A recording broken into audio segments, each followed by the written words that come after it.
Good morning and welcome to the third and final public comment meeting on CHA's proposed 2024 Moving to Work Annual Plan. My name is Jennifer Hoyle. I'm the Deputy Chief of Staff for CHA, and I'll be presenting the plan overview at today's meeting. Before we begin, I'd like to call your attention to the slide on the screen, which provides information on translation services available through CHA. This information is also available on CHA's website at www.thecha.org. In addition, Alicia Moylan will be providing sign language interpretation at today's meeting. Thank you, Alicia. Switch to the next slide, please. The process to finalize the annual plan includes a 30-day public comment period, followed by submission to CHA's Board of Commissioners for approval, and then submission to HUD for approval. Next slide, please. The public comment period began on July 24th and ends on August 23rd. Documents related to the plan are available at www.thecha.org. These documents include the public comment notice, an executive summary of the plan, and the proposed plan itself. Links to any live stream hearings and recordings of those hearings are also available. During the public comment period, residents, the general public, and other interested parties can submit questions and comments regarding the 2024 plan by email to comment-on-the-plan@thecha.org, as well as regular mail and fax. In addition, residents and other interested parties had the opportunity to present comments in person at the in-person hearing we held last week. At the end of this process, we will complete a comment grid, which is a list of all the questions received regarding the plan, along with CHA's responses. All questions and comments regarding the plan, regardless of how they are received, will be included in the comment grid and will be reviewed and responded to by CHA staff in the comment grid. Next slide, please. Submission of an annual plan is a requirement of CHA's participation in HUD's Moving to Work, or MTW, demonstration program, which provides participating public housing agencies with regulatory and financial flexibility to better serve their residents. The plan provides an overview of the agency's proposed use of those flexibilities, and both the content and format are based on HUD guidelines. This plan is due to HUD in October before the beginning of the plan year. The plan is organized into 6 different sections, including an introduction, general operating information, proposed MTW activities, approved MTW activities, finances, and administrative documents. In my presentation today, I'll be providing an overview of each section. Next slide, please. Highlights of CHA's 2024 annual plan include the addition of 429 housing units to CHA's portfolio, funding for resident services programs, $155 million in capital spending at CHA properties, 4 new MTW activities to support residents, expanded homeownership opportunities, and funding for programs to assist people experiencing homelessness. Next slide, please. Section 2 of the plan includes General Housing Authority operating information, such as unit delivery, portfolio and development updates, capital spending, leasing, and wait lists. CHA has invested in housing projects that will deliver 1,169 housing units, including 429 CHA units, 589 affordable units, and 151 market rate units. Projected 2024 unit delivery includes supportive housing units at Chicago Lighthouse Residence, Inglewood Family Homes, Lawson House, and Sarah's Lakeside, and family units at 1203 North California, National Public Housing Museum Apartments, Encuentro Square, Oakwood Shores 3-1, Roosevelt Square 3B, West Haven 2D, Grace Manor, and Ogden Commons A1. Later in this presentation, I'll describe the additional projects underway that will deliver housing after 2024. Next slide, please. CHA anticipates that 9 projects will be under construction next year, including Oak and Larrabee, Parkside 5, Clybourne and Larrabee, Southbridge 1C, Lathrop 1C, Ogden Commons A2, LeClaire North and South, Legends South A3, and Lakefront Properties 2 for sale. Pre-construction activity will also begin or continue at Cabrini Row Homes, 45th and Evans, Park Boulevard 3A for sale, and Park Boulevard 4B. Several of the mixed income housing and homeownership projects I just mentioned are subject to HUD's disposition process, including Oak and Larrabee, Clybourne and Larrabee, Southbridge 1C, LeClaire, Legends, Washington Park, Park Boulevard, and lakefront properties. Other sites subject to the HUD disposition process include up to 15 acres at 969 East 130th Street for the CTA Red Line expansion and related development, 61st and Wabash, which is the site of a closed Boys and Girls Club, and 901 to 909 East 132nd Street, specifically the land underlying a closed CPS school. Next slide, please. CHA administers vouchers at mixed income, supportive housing, family, and senior properties across Chicago. By the end of 2024, CHA will administer 12,255 project-based vouchers, which includes some of the projects delivering units in 2024. This number includes more than 3,000 family and senior units, 1,400 supportive housing units, 111 regional housing initiative units, 7,200 rental assistance demonstration units, and 460 mod rehab units. Next slide, please. CHA continues to invest in its existing property portfolio and is projecting $155 million in capital expenditures across this portfolio. This includes development expenditures at some of the sites I just mentioned, such as LeClaire, Lathrop, Oakwood Shores, as well as capital maintenance work at various senior and family properties, such as Dearborn, Trumbull, and Maria Diaz-Martinez, and preservation work at RAD conversion properties, including Albany Terrace and Irene McCoy Gaines. Next slide, please.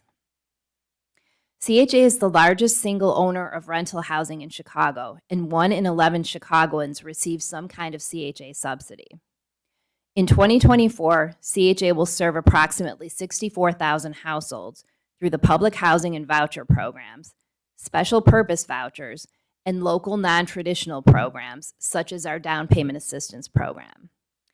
CHA will continue to maintain its site-based family public housing, senior, and project-based voucher waitlist, its community-based single, small, medium apartment waitlist, which were formerly known as scattered sites, and the community-wide housing choice voucher waitlist.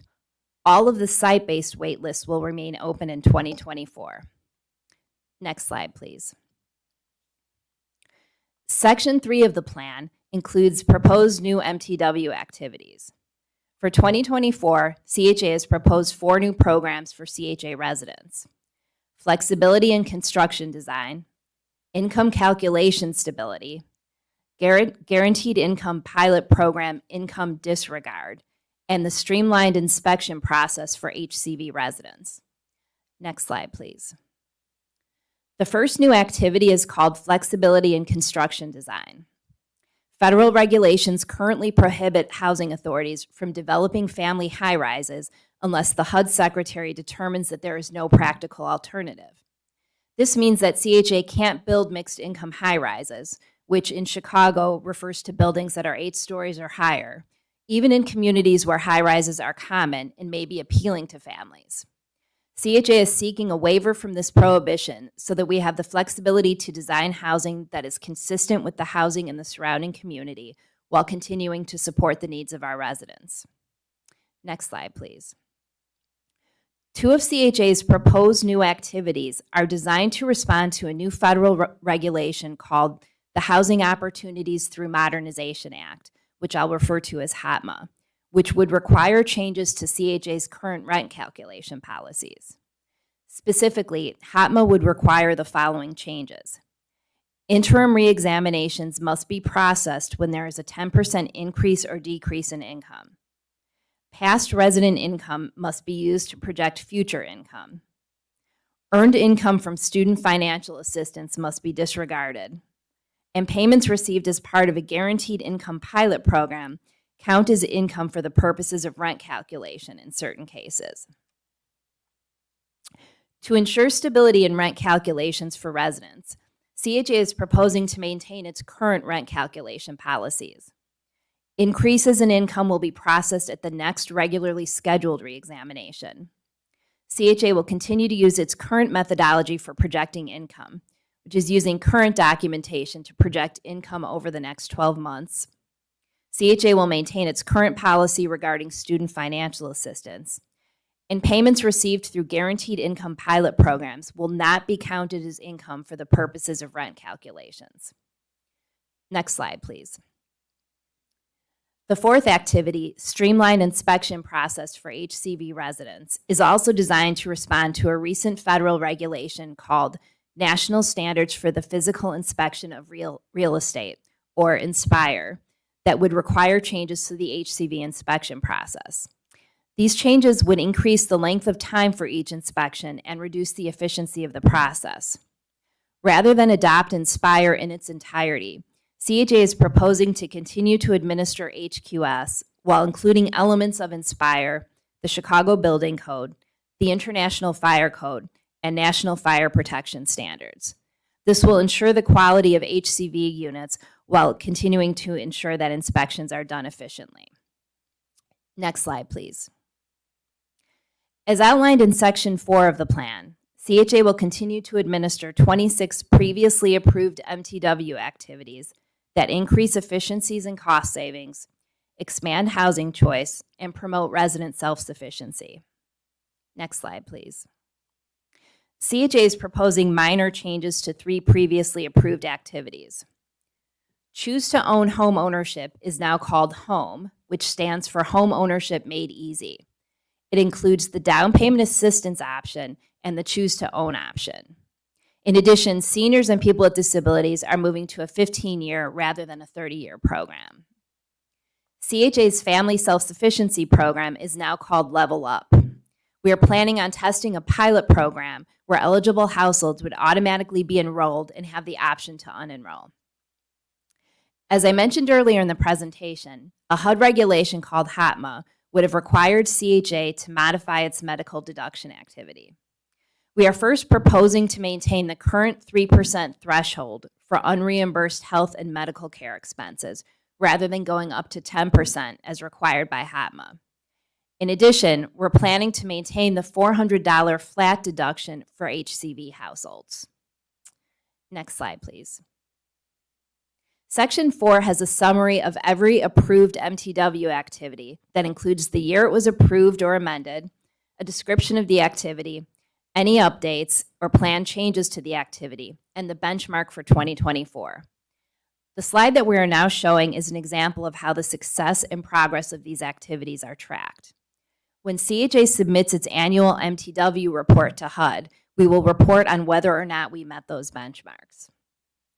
Next slide, please. Section 5 of CHA's annual plan includes information on CHA's finances and its use of MTW funding flexibility. CHA is in the process of finalizing the 2024 budget, and this section of the plan will be updated as that information becomes available. Because of the funding flexibility provided by the MTW program, CHA is able to fund a robust variety of resident services programming designed to promote and encourage economic independence, earning power, academic achievement, and stability and quality of life. Programming is available for both voucher and public housing households for residents across all age groups and demographics. Section 5 of the annual plan also includes projected outcomes for these programs. Next slide, please. For example, in 2024, CHA projects that 75 families will purchase a home through the home ownership program. 85% of family self-sufficiency participants will accrue escrow. 90% of residents in the alumni pipeline will learn about transition services. 400 residents will be connected to new and better jobs. 350 residents will attend City Colleges of Chicago. 175 youth and adults will receive CHA scholarships, and 200,000 Golden Diner meals will be served to seniors. As with our MTW activities, CHA will report on its progress towards these benchmarks in our annual report. Next slide, please. The last section of the annual plan is Section 6, which includes certain administrative documents, such as the Certificate of Compliance, the lobbying disclosure, and board resolution, as well as the completed comment grid, which will include the questions and comments submitted during this process, as well as CHA's responses. Next slide, please. As part of today's live stream, I'm going to briefly address several comments that we have received during the public comment process so far. First, at the in-person hearing last week, we received several questions from residents regarding their units, subsidies, and/or vouchers. Those questions have been referred to the appropriate CHA staff, and staff is in the process of reaching out directly to those residents. We also received several inquiries from people interested in CHA's home ownership programs and requesting additional information. There's a tile on the homepage of CHA's website that links directly to home ownership information. You can also send an email to ctoprogram@thecha.org or dpaprogram@thecha.org, and you can use either option to obtain general information about home ownership through CHA. CHA also received 2 comments in support of the FSS opt-out model that we are testing as part of the 2024 plan. Before we adjourn, I would like to remind everyone that the public comment period continues through August 23rd, and written comments can be submitted until that date by email, fax, and mail. If you're interested in obtaining more information about the plan, please go to CHA's website at www.thecha.org and review the information that's posted. You can submit questions or comments via email to comment on the plan at thecha.org, regular mail or fax. Thank you. That concludes our meeting.